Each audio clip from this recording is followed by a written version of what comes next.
जय हिंद, नमस्कार फ्रेंड्स। ज्योति क्लासेस में आप सभी का एक बार फिर से स्वागत है। फ्रेंड्स, जैसा कि आप सभी को पता है, हमने अपने क्लासेस की सीरीज़ कंटिन्यू कर रखी है और जिसमें हमने अभी तक चैप्टर 1 to 16 बहुत ही अच्छे से कंप्लीट किया।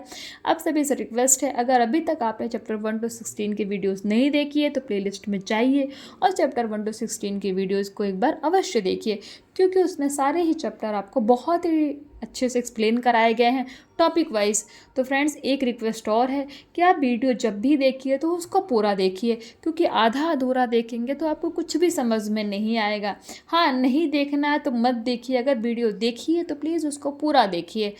और जो ये हमारी एक छोटी सी कोशिश है कि हम जो है किसी भी एग्ज़ाम के लिए एक बार पढ़ लें, चाहे वो कोई सा भी एग्ज़ाम हो, चाहे टीजीटी, पीजीटी, नेट, कोई भी होम साइंस से रिलेटेड आपका कोई भी एग्ज़ाम हो, आपने एक बार, मैं बार बार कहती हूँ, एक बार आपने क्लास 6 से लेकर के 12th तक की सीरीज़ को कंटिन्यू कर लिया और इसको पढ़ लिया हमारे साथ अच्छे से ना फ्रेंड्स, तो आप कोई भी एग्ज़ाम बहुत ही ईजिली क्रैक कर सकते हैं। मैंने बार बार कहा है, आप देखना, मैं हमेशा कहती हूँ, बार बार बोलती हूँ कि आपको 90% तक आप क्वेश्चन खुद ही ईजिली सॉल्व कर लोगे, कोई भी प्रीवियस ईयर की ज़रूरत नहीं पड़ेगी। फ्रेंड्स, इसका ये मतलब नहीं है कि मैं सिर्फ बुक पढ़ाऊँगी, नहीं, मैं आपको ये बुक तो पढ़ाऊँगी ही पढ़ाऊँगी, साथ में जब हमारा ये सीरीज़ यानी कि जो हमारा टारगेट है 12th क्लास तक का, ये होम साइंस की बुक का, ये कंप्लीट हो जाएगा ना फ्रेंड्स, तो मैं आपको प्रीवियस ईयर भी कराऊंगी, टीजीटी, पीजीटी, इन सब के प्रीवियस ईयर क्वेश्चन भी आपको प्रोवाइड कराऊंगी।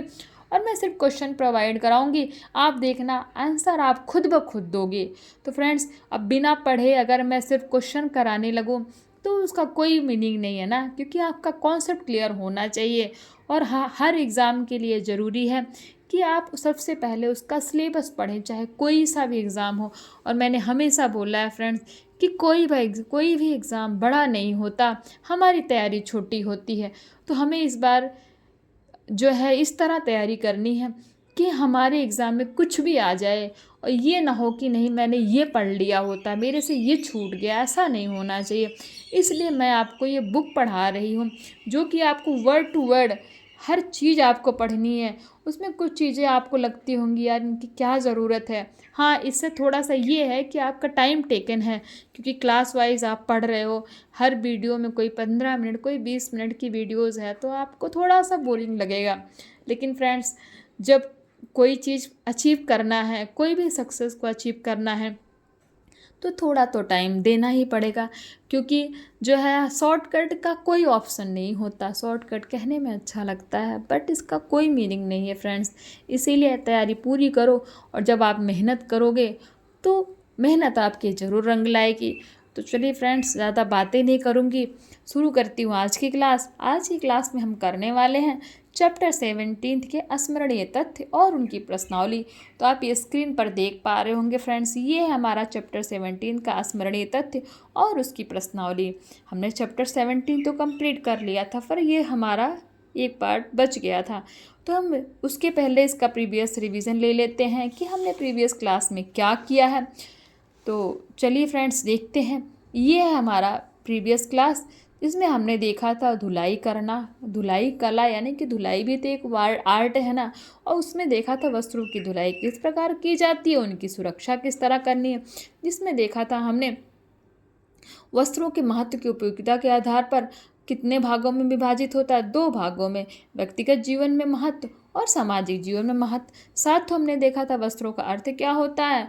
फिर हमने देखा था कि तंतुओं के आधार पर हम वस्त्र को कितने भागों में बांट सकते हैं, तो 2 भागों में। नंबर 1 पौधों से प्राप्त होने वाले, नंबर 2 जंतुओं से प्राप्त होने वाले। अब वस्त्रों की धुलाई की आवश्यकता क्यों पड़ती है, ये भी हमने कवर किया था। साथ ही देखा था वस्त्र धोते समय हमें कौन सी सावधानियां बरतनी चाहिए, यानी कि किन किन बातों का ध्यान रखना चाहिए। और फिर देखा था वस्त्रों को धुलने के लिए हमें किन किन सामग्री की ज़रूरत पड़ती है, यानी कि कौन कौन सा सामान हमें लगता है वस्त्रों को धोने के लिए।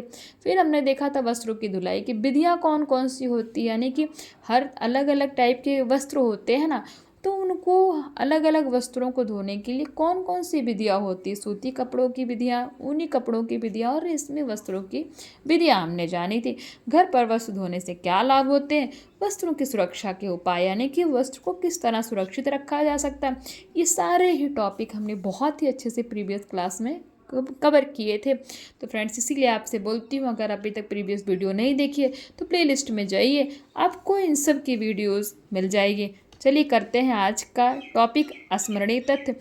इसमें नंबर 1 है, वस्त्र पहनकर हम विभिन्न कार्य करते हैं जिस कारण हमारे वस्त्र क्या हो जाते हैं, गंदे हो जाते हैं। गंदे वस्त्रों की धुलाई करके इन्हें पुनः ज्यों का त्यों साफ कर लिया जाता है। वस्त्र हमारे जीवन का अति महत्वपूर्ण अंग है। वस्त्र से व्यक्ति के व्यवसाय का भी पता चलता है, जैसे डॉक्टर, वकील, नर्स आदि। कपड़े धोने से पूर्व हमें लगे दाग धब्बे क्या हो, धुला लें यानी कि धुल लेनी चाहिए।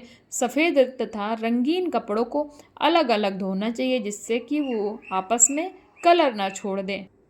अब देखते हैं इसकी प्रश्नावली। तो प्रश्नावली में देखेंगे बहुविकल्पीय प्रश्न। सही विकल्प पर सही का चिन्ह लगाएं। कपास प्राप्त होता है, तो कपास प्राप्त होता है फ्रेंड्स, कपास पौधों से प्राप्त होता है। किससे प्राप्त होता है, पौधों से प्राप्त होता है, हमने देखा था। निरंतर प्रयोग से वस्त्र हो जाते हैं, साफ हो जाते हैं, गंदे हो जाते हैं, उपरोक्त दोनों या इनमें से कोई नहीं। तो फ्रेंड्स हमेशा वस्त्र का उपयोग अगर हम करते हैं तो उससे क्या हो जाते हैं, वस्त्र गंदे हो जाते हैं। नेक्स्ट हम देखेंगे रिक्त स्थान। वस्त्र डैश के स्नेह का प्रतीक होते हैं।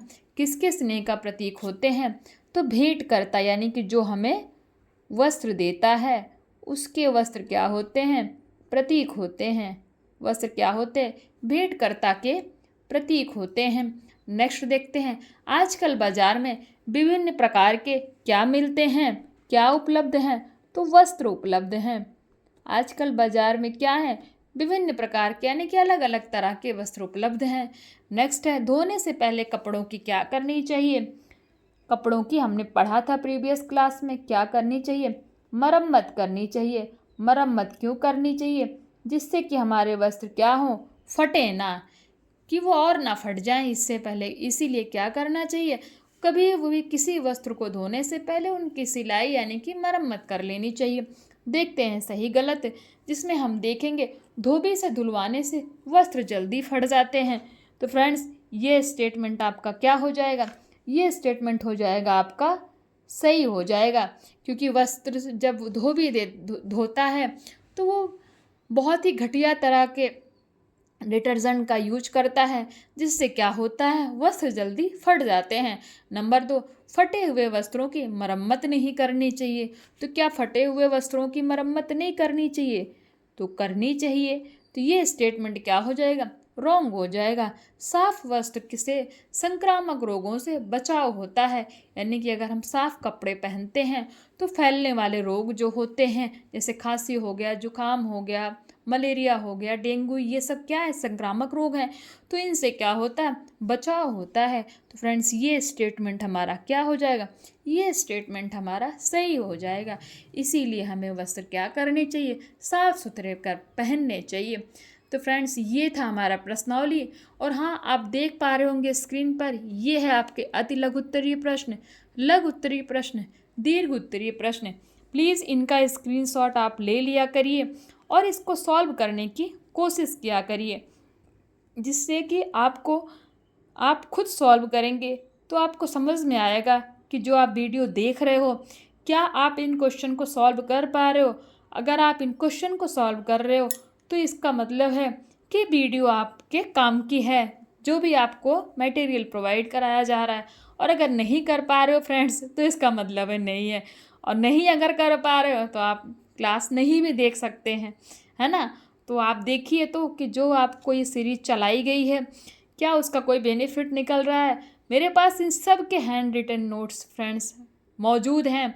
अगर आप नहीं सॉल्व कर पा रहे हैं और आपको लगता है कि मैम तो बस सॉल्व ही नहीं कराती है, छोटे छोटे क्वेश्चन करा देती है, तो ऐसा नहीं है फ्रेंड्स। मैं अगर नहीं कराती हूँ उसके पीछे भी मेरा रीज़न है, क्योंकि मैं आपको हैंडीकैप नहीं बनाना चाहती। और हाँ, आप कोशिश कीजिए, अगर आपसे नहीं हो रहा है सॉल्व तो प्लीज़ कमेंट कीजिए। मेरे पास इन सब के हैंड रिटन नोट्स मौजूद हैं आप कहें तो मैं आपको दिखा भी सकती हूँ, तो मैं आपको प्रोवाइड करा दूँगी। मेरे लिए कोई बहुत बड़ी बात नहीं, क्योंकि मुझे तो कुछ करना नहीं, ऑलरेडी मेरे खुद के हैंड रिटन नोट्स मेरे पास रखे हुए हैं। तो फ्रेंड्स, इनको पक्का सॉल्व करने की कोशिश कीजिए और देखिए कितने क्वेश्चन आपसे सॉल्व हो रहे हैं, कितने नहीं हो रहे हैं। क्योंकि देखिए क्वेश्चन क्या है, किस प्रकार के वस्त्र स्वास्थ्य के लिए हानिकारक हैं, तो गंदे वस्त्र है ना, जो हम गंदे वस्त्र पहनते हैं, वस्त्रों का अर्थ क्या होता है हमने पढ़ा था। पौधों से प्राप्त होने वाले वस्त्र कौन कौन से, हमने वो भी पढ़ा था।